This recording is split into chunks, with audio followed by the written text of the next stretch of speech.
Welcome to the Damage Report. I'm Brett Erlich, in for John Idarola, and you know I can only really do half that lifting. So to do the other half, Brooke Thomas. Here on a Friday, you know, spicing your weekend up before it even starts. Yeah. I will say, does John have a really good excuse not to be here? There is no really good excuse not to be here. This is a fun day. Also, we'll take any excuse to bag on John. That's true. Especially when he's not here to defend himself. I love the term bag on someone. So it could be a good excuse that he has. We just never tell you. Is bagging just like the radio edit version of something else? Like, probably. It feels like that's something that someone made up that just is not. Because what does it even mean, like bagging on them? I don't know, but I used to say it all the time around the era of starter jackets, and that's that. It should be the current era. We haven't, yes, and everything will come back, so rest assured that will resume. We have a lot of things to get to in the show today. We have Mick Mulvaney, who essentially admitted to a quid pro quo, and the development now is that he is walking that back because, of course he is. Right. Facebook, Mark Zuckerberg lying in ads, and then Martin Luther King Jr.'s daughter stepped in to kind of set the record straight when Zuckerberg tried to co-opt the message. And then Trump's generals are coming out after him. All the people on Fox News are coming out after him, saying that he's really messing things up. We're talking about the G7, and then we have a special tribute to. What's his name? What is Waters' last name? Jesse? Oh, Jesse Waters. Jesse Waters from Fox News, probably one of the worst people on television. There's just no reason for him to have that job. We'll speak to exactly why later on in the show. But with his own words. With his own damn words. With his own words, yeah. Speaking of their own words, you have a podcast you should probably plug. Oh my gosh, you're so good to me. High five for friendship. Yeah, I do have a podcast. It's called Controlling Our Narrative. Which camera I'm looking at? I'm looking at this one, okay. Or in this one now, it's fine. It's fine, we're playing a game in there, huh? Who's in there, Jacory?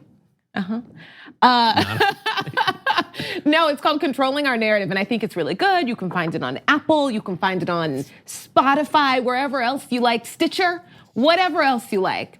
It's out there, and I think it's a really good podcast, and I think you should all check it out. I would be happy if you checked it out. There you go, and watch Happy Half Hour. Today we have Joel Stein, who you got a little taste of on the show this week for John, and he has a full half hour with us, and we're drinking fancy wine and fancy wine. Okay, let's get into it. Let's do it. Mick Mulvaney. Mick Mulvaney admitted to a quid pro quo yesterday at a press conference. They apparently, it's Halloween, so I don't know if they got rid of the cobwebs in the press room, but it had been a while since anyone had spoken to the press there. Mick Mulvaney did, and pretty much immediately wished he didn't after he said this. Did he also mention to me in the past that the corruption related to the DNC server? Absolutely, no question about that. But that's it, and that's why we held up the money. Now, there was a report. So the demand for an investigation into the Democrats was part of the reason that it was ordered to withhold funding to Ukraine. The look back to what happened in 2016 certainly was part of the thing that he was worried about in corruption with that nation. And that is absolutely appropriate. Withholding the funding. Yeah. To be clear, what you just described is a quid pro quo. It is funding will not flow unless the investigation into the Democratic server happened as well. We do that all the time with foreign policy. We do that all the time with foreign policy. I mean, he definitely admitted to a quid pro quo in that, yes? Yes, even after it was pointed out that that's what it appears like he's admitting to. What's fascinating about that little clip is that immediately after he says the first piece, everyone in the room except him changes. And over, he's not realizing what all the reporters are realizing. The reporters are like, wait, what? And he's like, today, it's normal, everything's normal, what? So there's, with the Trump White House, there's always like an attempt. They say something they think is clever. Yeah. And then everyone goes, what? And you can either give them the benefit of the doubt that there's a deeper meaning there, or just take them at their word that they've said something utterly incriminating. That's it. And we should do that. Like, this is step 3 along the lines, and I always want to remind people that Trump already admitted to a crime. Right. Doing what he did by releasing the transcript and saying that he had a phone call where he asked the president of the Ukraine to look into his political opponent at all, bringing up the Bidens at all. That breaks campaign finance law, and you're not allowed to request a thing of value. Now, the thing that the White House had been holding on to for so long was there was no quid pro quo. And like the benefit of the doubt that you could give to Mick Mulvaney in this situation is that he's trying to say that there's a larger national interest involved in weeding out corruption. Right. But he is directly referencing that moment after Trump said, I want you to do a favor, though. That is not necessarily the Bidens, but that's looking into like this weird ass conspiracy theory that has been debunked, saying that it was actually Ukraine and not Russia who tried to do things with like a server and Democratic server in the election. In the wake of all this, Eric Swalwell, of all people, who used to be running for president, said this: we have a confession. Thanks, bud. And that's what it seemed like. Mulvaney, however, stepped in and equivocated, saying, once again, the media has decided to misconstrue my comments to advance a biased and political witch hunt against President Trump. Let me be clear, there was absolutely no quid pro quo between the Ukrainian military aid and any investigation in the 2016 election. The president never told me to withhold any money until the Ukrainians did anything related to the server. But we go back to, did he also mention to me in passing the corruption related to the DNC server? Absolutely. No question about that. That's why we held up the money. That is the quid pro quo stuff. And it's just so frustrating because they get to just constantly use these like trigger words for Trump supporters.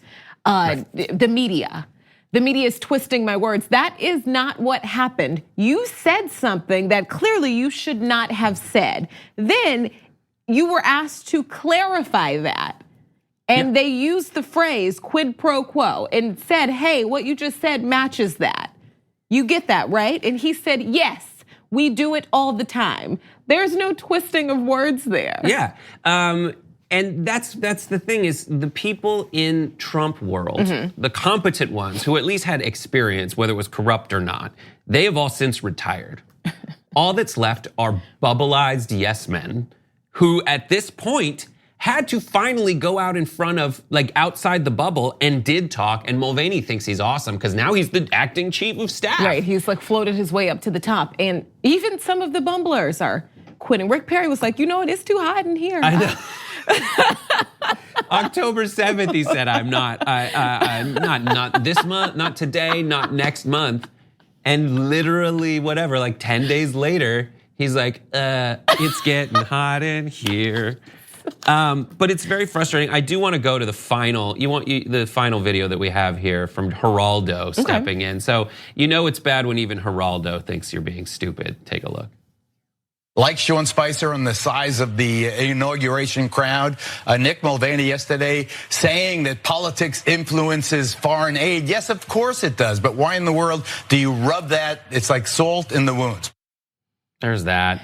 He's trying so hard to stay on the team, and it's hard. I just want to say, back to the point of all of the people who are remaining in the Trump White House. This is the final graphic. I just want to compare. Okay. Mick Mulvaney. Oh, Brett. I'm just saying, I've done this for a long time. You love on this various shows, but does he or does he not look exactly like the bad guy from Raiders of the Lost Ark? He looks exactly like him. And then the previous graphic to that, even Sean Hannity has made fun of this ridiculous, I would like to say, display. What is Mulvaney even talking about, Sean Hannity said on his show. I just think he's dumb. I really do. I don't even think he knows what he's talking about. That's my take on it. Sean Hannity's response to the White House chief of staff going out in front of everybody and bungling this and admitting to the one thing that they were holding on to as not the case is, my official defense is he was dumb. He's dumb, yeah. Anyways, we got to take a break. When we come back, we're going to talk about Facebook and Martin Luther King Jr.'s family. We'll be back. We need to talk about a relatively new show called the Republic, or UNFTR. As a Young Turks fan, you already know that the government, the media, and corporations are constantly peddling lies that serve the interests of the rich and powerful. But now there's a podcast dedicated to unraveling those lies, debunking the conventional wisdom. In each episode of the Republic, or UNFTR, The host delves into a different historical episode or topic that's generally misunderstood or purposely obfuscated by the so-called powers that be, featuring in-depth research, razor-sharp commentary, and just the right amount of vulgarity. The UNFTR podcast takes a sledgehammer to what you thought you knew about some of the nation's most sacred historical cows. But don't just take my word for it. The New York Times described UNFTR as consistently compelling and educational, aiming to challenge conventional wisdom and upend the historical narratives that were taught in school. For as the great philosopher Yoda once put it, you must unlearn what you have learned. And that's true whether you're in Jedi training or you're uprooting and exposing all the propaganda and disinformation you've been fed over the course of your lifetime. So search for UNFDR in your podcast app today and get ready to get informed, angered, and entertained all at the same time.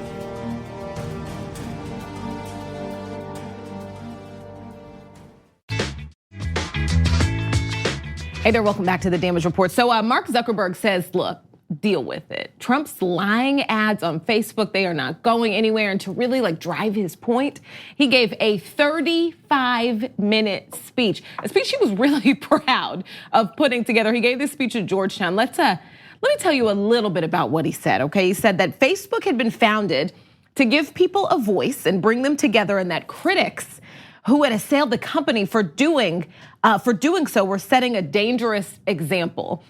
But before we even go any further, wasn't Facebook, is it the word that Facebook was created to rate women in college? Facebook, according to a documentary I saw called The Social Network by Aaron Sorkin, yes, that was what it was for. Yeah. But isn't that more communication? It is giving a voice. I feel like otherwise it would just be a lot of four guys going like this and then saying 7. Now it's like, you don't know who I am. 7. Nice. Right. Give me the next one. I need it. So he's not lying when he says it was created to give people a voice. Yes, he is not lying. But yeah, no. As someone, I not to brag, but I was on the first round of schools that were allowed to be Facebook on Facebook. It was pictures. It was to see pictures of people. By the time it got to us, it was photos. It was a place to upload your photos, which is why all of my friends, if you look on their Facebook photo area, it's just photos up until about 2008. Yeah. And then it's Instagram, now I'm just gonna do my photos there. And then Facebook has become a place to communicate what seems to be just political speech masquerading as fact. With your aunts and uncles. To be nice about it, yeah. Because when they opened the doors, it became a new thing. It became a new thing. All right, so more on this speech, though, because it also appears Mark Zuckerberg is not super clear on civil rights history. To further, I guess, make his case, he invoked Frederick Douglass, the Reverend Dr. Martin Luther King Jr., the Vietnam War, the First Amendment. He started talking about China, where authorities control speech. At this point, one of Dr. King's daughters had to jump in and kind of correct Mark Zuckerberg. Bernice King tweeted, I heard Mark Zuckerberg's free expression speech, in which he referenced my father. I'd like to help Facebook better understand the challenges MLK faced from disinformation campaigns launched by politicians. These campaigns created an atmosphere for his assassination, which is a very good, strong point. What Zuckerberg needs to say, in my opinion, this is just my opinion, is say well, the law says we have to. We should change the law, but the law says we have to.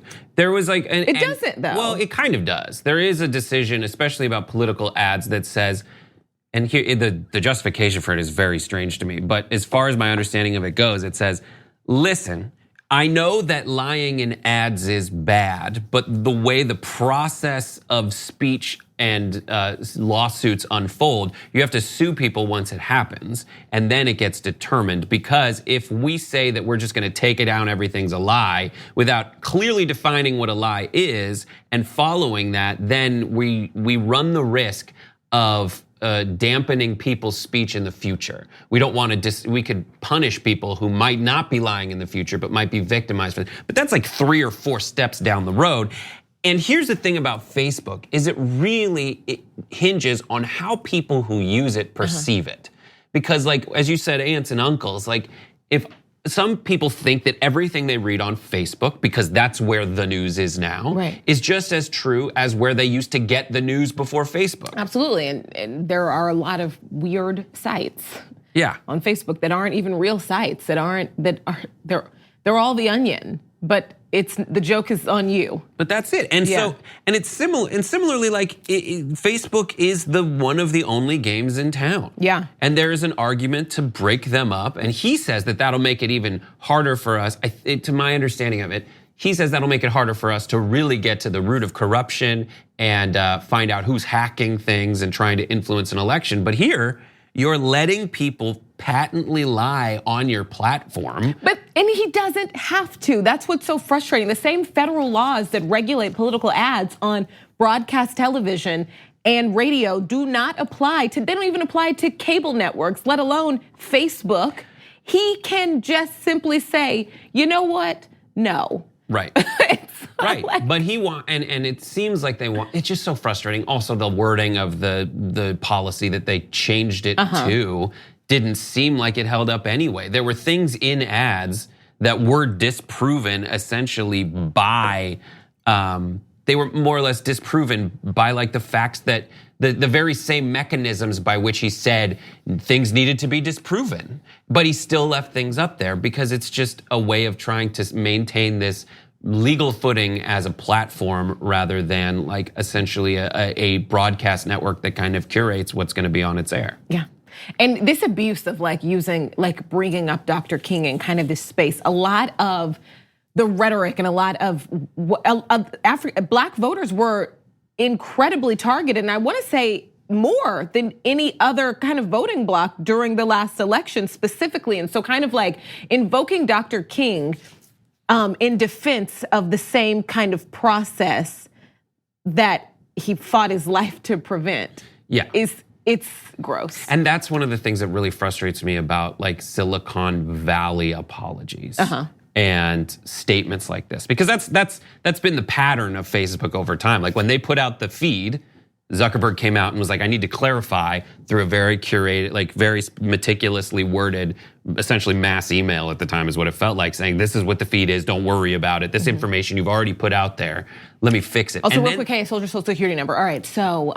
Yeah, exactly. But he's selling information to your information to other people and you don't fully understand that. But it either with Facebook and other Silicon Valley folks is they think they understand things. Like their whole programming approach is trying to program things based on how the world is. Right. But they're not right about that. And one of the reasons they're not right about that is it's all the same kind of person programming it by and large. You don't have a diversity of opinion that like it happens with facial recognition. It happens with the understanding of misinformation campaigns as they relate to Martin Luther King Jr. He didn't get it.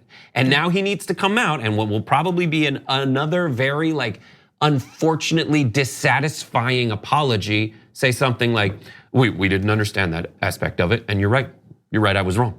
And we're gonna change, we're gonna get better. And every time it's just, you just wanna shake them and just say, be a person. The whole thing about being programming this kind of stuff is you wanna be a person and be able to understand what is true about society, what's true about individuals, what's important about communication, and it's just not there, and it's very frustrating. I wonder when we'll get that apology. Maybe it'll happen on Mark Zuckerberg's Fox News appearance, because that's what's next up in his Is that really what's happening? Agenda. I think it's happening today. Well, we can all stay tuned. Exactly, we'll be right back.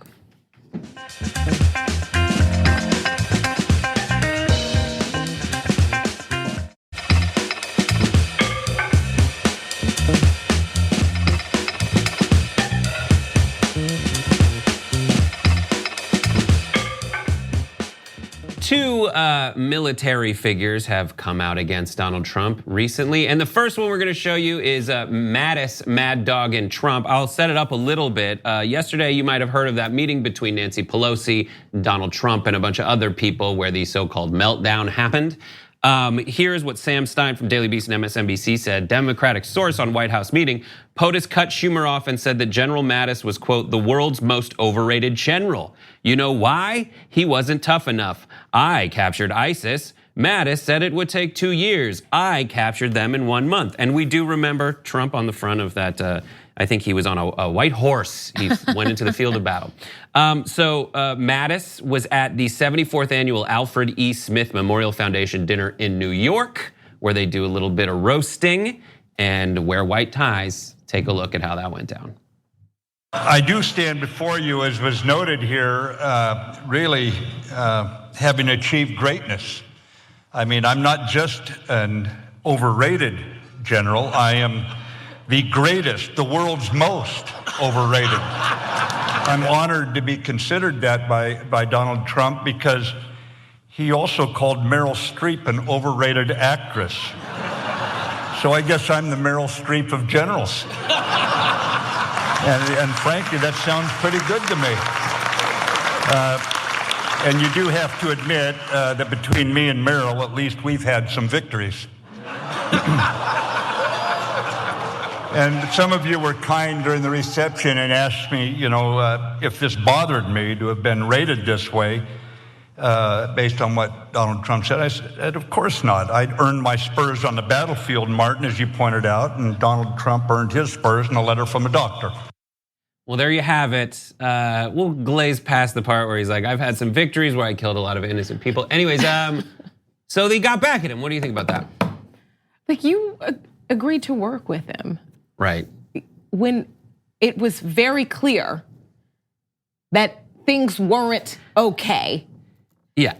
So this is like so let's just like put this in high school words, okay? So let's go to high school. Let's say we have like two friends, right? Who get in a fight, right? And then all of a sudden, friend A goes and tells friend C all this bad stuff that friend B had been saying about friend C, right? Are you following along here? Because that's how stupid this is. It's like, you were cool with all of this. Yeah. Until he wasn't cool with you. Yeah, it took a very long time for Mattis to kind of register openly his discontent.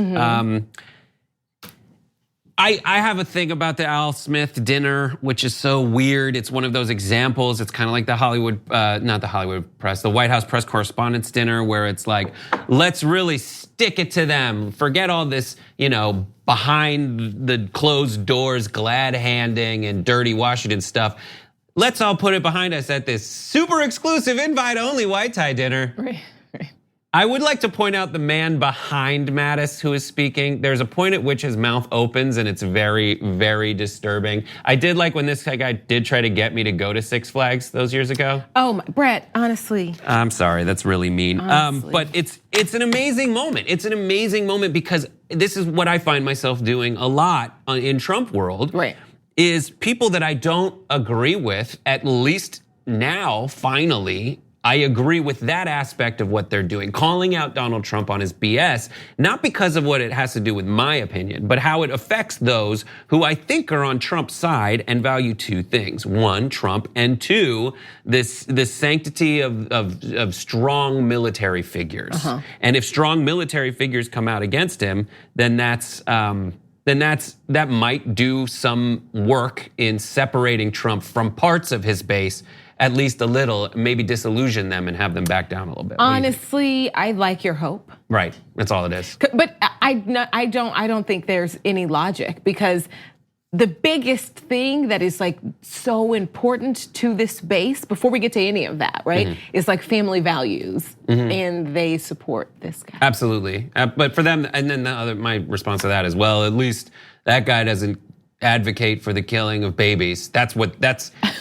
No, I don't understand. I don't agree. None with of it that. Makes any sense. Right? Right, exactly. I don't agree with their logic on that, but at least that's what they're saying, and I get. That's what I get. No, I get what you're saying. There's a workaround, at least for that one for them. In Mattis, here's just to my point. Like Mattis said the following: if we don't keep the pressure on ISIS, then ISIS will resurge. It's absolutely a given that they'll come back. So maybe the threat of releasing ISIS as a result of Trump's actions will get people who value counterterrorism to get back away from the Trump side.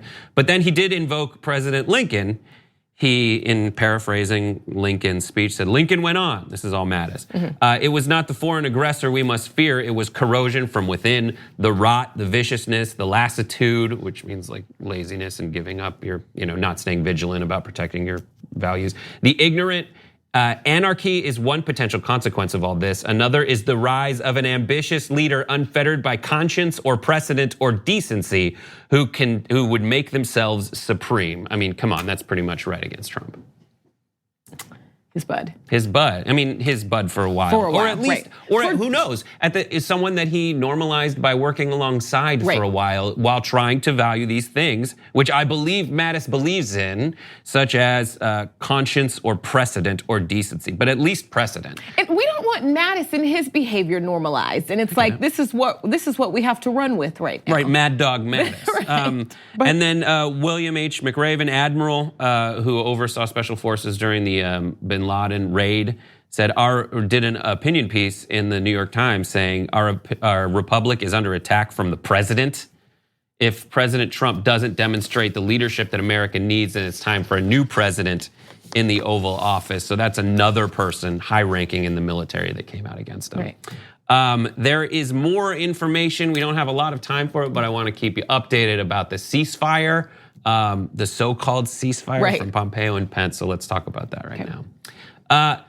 The Pompeo-Pence ceasefire seems to be more of a Pompeo-Pence dumpster fire. One of the reasons it's not really a ceasefire is because one of the sides refuses to even call it a ceasefire. It lasted about 5 minutes. As Mustafa Bali, a Kurdish-led SDF leader, said, despite the agreement to halt the fighting, air and artillery attacks continue to target the positions of fighters, civilian settlements, and the hospital in one of the cities, Ras Al Ain, which is right on the border. Turkey is violating the ceasefire agreement by continuing to attack the town since last night. What is the deal? In case you're not familiar, the deal, Vice President Pence on Thursday announced the 5-day ceasefire deal weeks after President Trump said he would be pulling US troops from the area where they've been assisting Kurdish forces ahead of a Turkish attack. Thursday's deal called for a 5-day pause in fighting between Turkish and Kurdish fighters and put a temporary halt to the battle along the Syrian border. It also gave the Turks the 20-mile deep safe zone into Syria. So they would advance into Syria 20 miles and about 70 miles wide. That leaders in Ankara had sought for months, but what it meant for US forces withdrawing from Syria remained unclear. So great job, guys. Right. Pence and Trump routinely referred to it as a ceasefire. Turkish Minister Mevlut Cavusoglu rejected that term and called it a pause in fighting because he said ceasefires are only possible between, quote, two legitimate sides. So it's tough when, and you don't want to hear Turkish people saying that this side of a group of folks is not a legitimate group of folks. Like that's really, really scary historically. Historically, yesterday, yeah. It's really weird. Also, just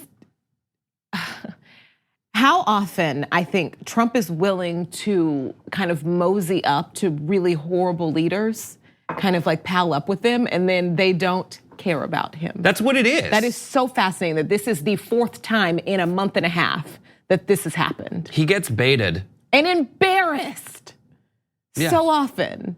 And then we just have to pretend like he's not embarrassed or that what's being said to him and about him publicly is not happening. Yeah. Because he's pushed himself into a corner. Meanwhile, and you need to look no further than yesterday's events when most Republicans in the House of Representatives came out against Trump's behavior. So if you're looking for essentially like cracks in the dam, then that is a huge one. It is the kind of huge one that then sent Trump into a dissociative state, who knows, like a kind of a fugue state where he had a warped sense of reality saying that Nancy Pelosi freaked out, even though he's the one saying, do you think they like me?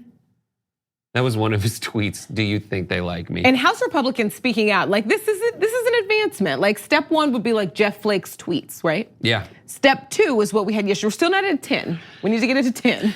That said, but we're no longer on 1. There was a Republican on CNN this morning who, with the Mulvaney stuff and with this, when asked, still says stuff like, I want to know what they meant by that, because that's troubling. It's like, they've already told you what they mean by that. you need look no further. And when it's a giant vote where a lot of people come forward and say, listen, we're taking a stand, they feel like they're more secure.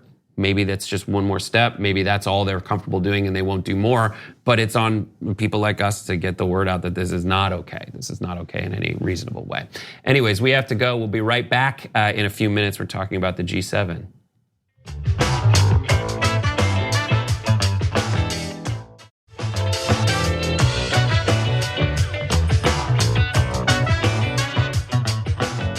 After a lot of thought and impartial, dispassionate consideration, Donald Trump has decided to hold the G7 summit at his own resort. God, that's very lucky for him. Very lucky for him. Fortunate decision. As is reported in the Washington Post, President Trump has awarded the 2020 Group of Seven summit to world leaders to his private company, scheduling the summit for June at his Trump National Doral Miami golf resort in Florida, the White House announced Thursday. And as Edwin announced before the show, that's when hurricane season is. Oh, smart. Perfect. Smart. This is so absolutely ridiculous and just so loud.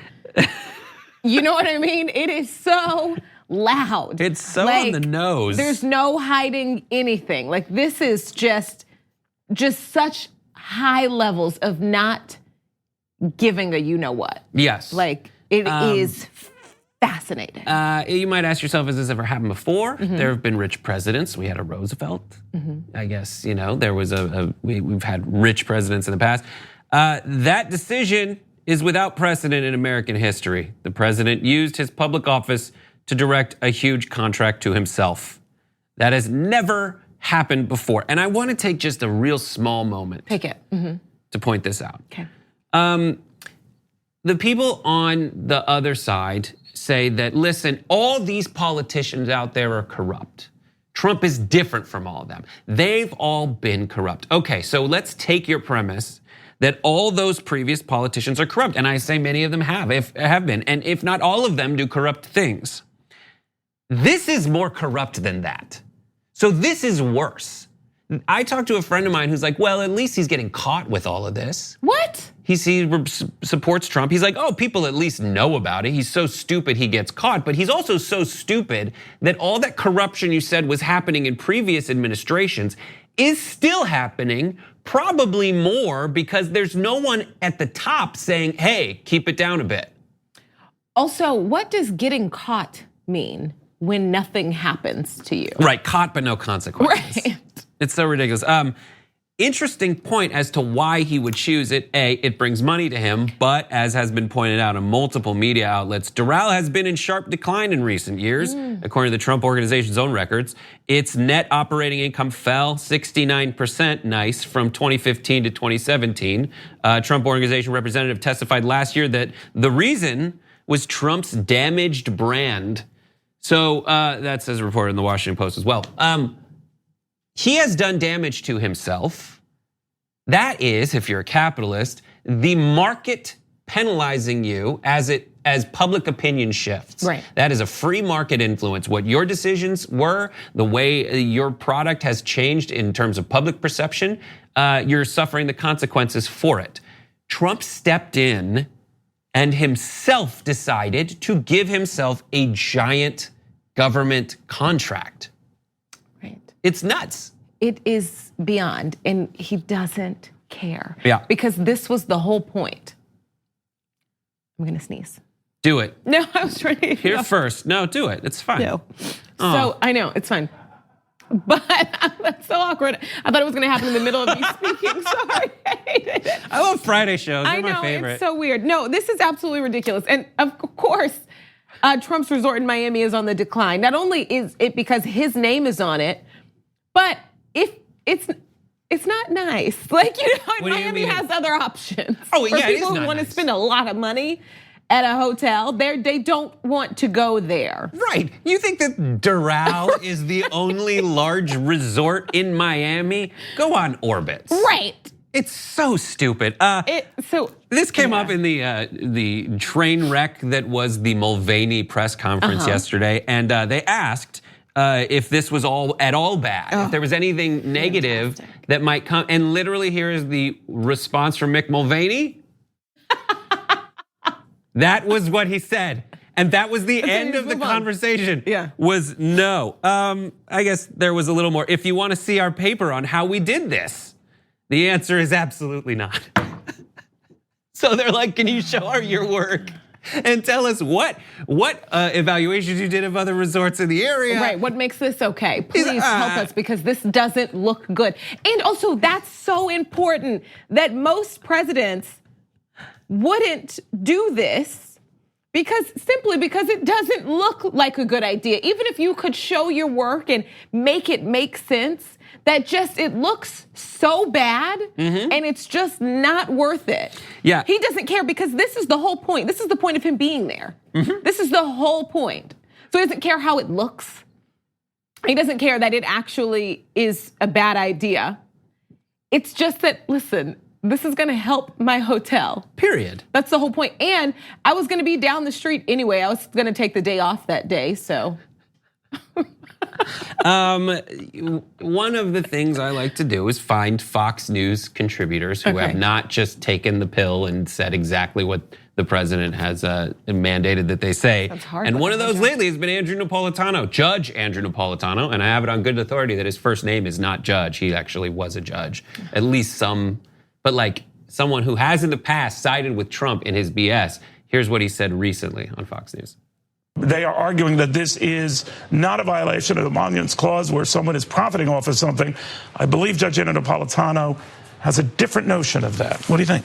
Well, Neil, it's not my notion, it's the Constitution's notion. When the Constitution does not address profits, it addresses any present, as in a gift, any emolument, as in cash, of any kind, whatever, I'm quoting the Emoluments Clause, from any king, prince, or foreign state. So if this were a meeting of the governors of the United States, there'd be no Emoluments Clause problem. The purpose of the Emoluments Clause is to keep the President of the United States of America from profiting off of foreign money. Here we go again, not in the campaign, but in some event or entity that he controls or is running.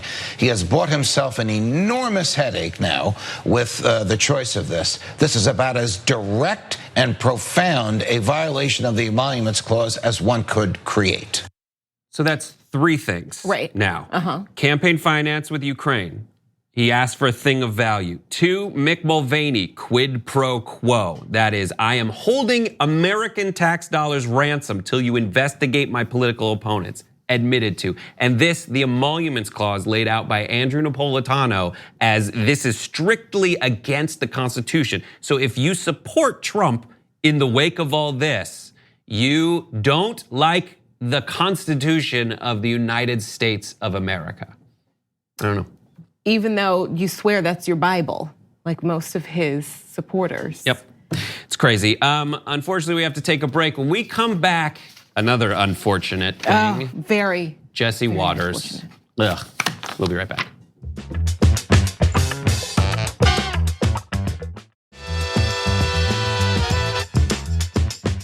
Hey there, welcome back to the Damage Report. I'm Brooke Thomas, hanging out with Brett Erlich. We are hanging out for John Iadarola, who has the day off today.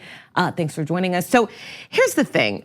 A group of Fox News hosts said they had one of the most ridiculous moments ever. So here, picture this, okay? So a group of really rich people publicly on national television admitting that they don't like to tip people who make minimum wage?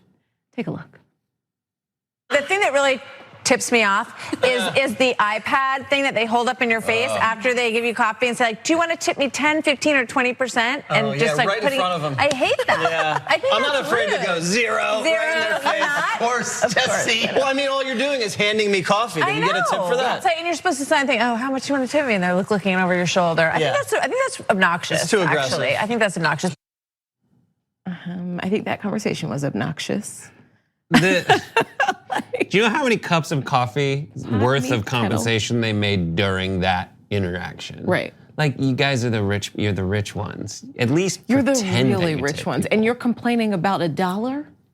It's so weird. And money is valuable, I get it. But like, you are the really rich ones and you're talking about sharing $1 or $2. Like, you're talking about 10 and They're trying not to do even a stand-up like your bit. coffee's not $10. Like, you know Well, what yeah, I mean? right. Your Because coffee's like not- the stand-up bit they're trying to do would be based in some form of reality. And yes, it's more like I'm sure there's something funny in there. But the truth is, so let's do it aside from like their bit. The truth is, you can just say no, or you can click custom. Like it's in there. You just click the word custom and you give them $1. And when I do that, it's because if you don't do that, sometimes it's like 48 cents, and Right. that seems mean. And I meant like at $5 because their coffee is probably not even $5. We're talking about They like don't get $3. their own coffee. They don't get their own Dude, coffee. I've been to CNN at least. They got a fancy coffee machine there, and it spits out your coffee. And then there's people whose job it is to run and get you coffee. And if you're complaining about tipping, you seem to be the kind of person who's also really particular about Right. what temperature your coffee needs to be at. Like the fact that we don't pay people a living wage, like in the service industry, in the food service industry, is a terrible thing about this country, right? Yeah. Also, it is the system that as a customer, you have agreed to play a part in when you go to a restaurant. Therefore, tipping your server is not about how you feel about them. Right. It's part of the cost of your meal. Right. And I think that, and I know there are gonna be some awful people in the comments who are like, what? No, but you have to tip 20% regardless of how terrible your server was. Yes. Because it's not a gift. Right. It is part of the cost of your meal. And sometimes you can't afford to tip. That's okay. That means you actually can't afford to go out to eat. Right, exactly. You know what I mean? And not to mention, today on Punching Down. Yes. Like, what? What is this? But that's it. At least Gutfeld has a history of like doing jokes like that are actually setups and punchlines. Mm-hmm. Jesse Waters has never and will never deliver a single joke. Need I remind you that he got his start on Bill O'Reilly's show doing these segments, which were essentially just, hey, I'm gonna go talk to Obama supporters and ask them questions. And then Obama would be like, so what's it like to go to a coffee place? And people would be like, well, I think coffee might be a little too expensive. And then he would play Anchor, whatever Fox, 20th Century Fox clip he had the right to. Milk was a bad choice. And he thought that was a joke. He's not funny. Right. He doesn't even understand where funny lives. At least Gutfeld does. Gutfeld at least knows this is the place for a joke. And even Gutfeld, who has become quite the monster in that little bit, is like, dude, come on. Too far. Dude, man, come on. A little bit. Right. Yeah, I don't know. What is your take on the I think five? that not only is it absolutely horrible, kind of like what they're saying, the wildest part for me is that they are happy and open with admitting it. Yes. Like, it's just like also they like feel so good about it that they're laughing and joking. And he was like, I don't have a problem saying 0. And you don't have a problem telling people that. And that is so fascinating because nobody's perfect. There are just, I think that like better people keep the bad parts of themselves private. There is no shame. And that's something that's gone away at least. Because there's no self-awareness that that's the bad part of you. So bad. Yeah. And I get it. Like, I bet at that like production meeting, it's a bunch of people being like, all right, we're gonna talk about this way that the libs suck and this way that the libs suck. And then we should do a fun one. Let's talk about your coffee experience and tipping for coffee. It's so bad. Just don't talk. It's just like don't talk next about up on the 5, giving money to the homeless. They do that. Like that's like, yeah, it's like, this is. Anyways, I want to be on the 5. That's the You do? Fox show I do want to be on. Yeah. Just to be there and just have someone. Like Juan Williams gives it a valiant effort. He tries. He's like, guys, we can't do that. And then they're like, Yeah, yeah. Anyways, That is so ridiculous. So yes, you should tip people in the service industry. Yep, that's all the time we have on the show for today. Don't forget to watch A Happy Half Hour. Yes, it's gonna be a good one, right? Tonight, Joel Stein, we go through his book in a little more detail. And don't forget to listen to Brooke's podcast. Yes, check out my podcast, Controlling Our Narrative. Great stuff. New episode coming Monday. Brooke will also be on TYT's main show today, hosting the second hour. Yes, check that Hassan out. Piker will be on that, and as you well love as that. Ramesh Srinivasan. and Cenk and Anna. Yes. So thank you guys so much for watching. Don't forget to subscribe to and review this podcast here, as you've seen on the bottom of the show all day long. And thank you so much. So you guys have a great weekend, and we will see you Monday. John will absolutely be back. The Damage Report loves you. I love you. And I think I'm done doing this. You know what I mean? We'll see you next time.